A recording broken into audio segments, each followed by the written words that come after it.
সম্মানিত দর্শক শ্রোতা সকলকে স্বাগত জানাচ্ছি। কেন শিক্ষার্থীরা ঝরে পড়ে, ঝরে পড়ার কারণ ও সমাধান আজকের আলোচনার বিষয়।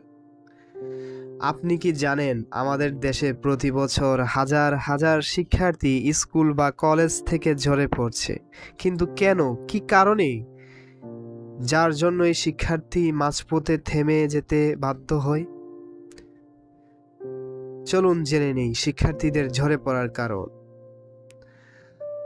সর্বপ্রথম হচ্ছে অর্থনৈতিক সমস্যা।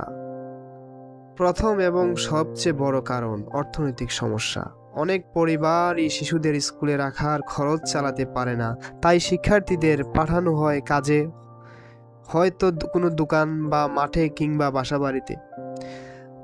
2. পারিবারিক অশান্তি বা ভাঙন।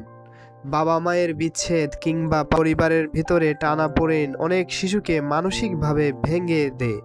এমন পরিস্থিতিতে পড়াশোনা দূরে কথা, তারা নিজেকে টিকিয়ে রাখতে হিমশিম খায়। 3 হচ্ছে স্কুলে যেতে অসুবিধা। অনেক গ্রাম এখনো স্কুল অনেক দূরে, প্রতিদিন কাদামাটি পেরিয়ে যাওয়া কঠিন। তার উপর বিদ্যালয়ে নেই কোনো টয়লেট, নেই পানির ব্যবস্থা। বাল্য বিয়ে। বিশেষ করে মেয়েদের ক্ষেত্রে ঝরে পড়ার অন্যতম কারণ হচ্ছে বাল্য বিয়ে। পরিবারের চাপে স্কুলের বই রেখে তাকে চলে যেতে হয় অন্য জীবনে, অন্যের ঘরে। পড়াশোনায় আগ্রহ হারিয়ে ফেলা। যখন একজন শিক্ষার্থী বুঝতে পারে পড়াশোনা তার জীবনে কোনো পরিবর্তন আনছে না, যখন বেকারত্বের গ্লানি তাকে ঘিরে ধরে, তখন সে আগ্রহ হারিয়ে ফেলে, আর তা থেকে শুরু হয় স্কুল বাদ দেয়া। তারপর হচ্ছে ইপটিজিং। আমরা এখনো দেখি সমাজে বখাটেদের উৎপাত। বখাটেদের ইপটিজিং করার কারণে অনেক মেয়ে স্কুল থেকে ঝরে পড়ে। স্বাস্থ্যগত সমস্যা।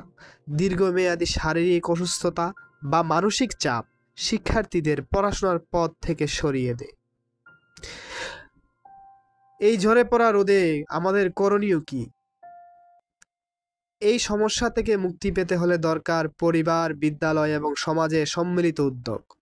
দরিদ্র পরিবারকে সহায়তা দিতে হবে, বাল্যবিয়ের বিরুদ্ধে সচেতনতা বাড়াতে হবে, স্কুলের পরিবেশ উন্নত করতে হবে এবং শিক্ষার্থীদের মানসিক দিকেও নজর দিতে হবে।